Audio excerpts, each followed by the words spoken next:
Við Píratar trúum því að allir eigi skilið sömu tækifæri og viljum endurhugsa samfélagsleg kerfi þannig að þau valdefli einstaklinga til að athafna sig á eigin forsendum.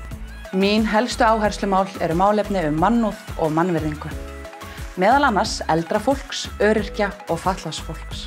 Hættum að ræna eldra fólk hábjartan dag og afnemum skerðingar á lögbundnum lífeyri og hækkum hann í takt við annað sem gerist í samfélaginu.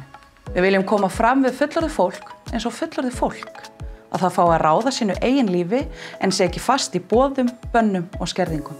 Við viljum tryggja framfærslu þeirra sem eru komin á efri ár, viðunandi heilbrigðis- og velferðarþjónustu og öryggi í húsnæðismálum. Meginstef Pírata í málefnum eldra fólks eru velsæld, öryggi, samráð og virðing. Tryggja þarf öryrkjum og fötluðum tækifæri til að vera virkir þáttakendur í samfélaginu. Það þarf algjöra endurskoðun á kerfinu og gera það manneskjulegra. Hækkum frítekjumark vegna tekna og aukum möguleika til tekjuöflunar. Fatlaðir einstaklingar eiga að fá að lifa án mismununar, fordóma og hvers kyns misréttis.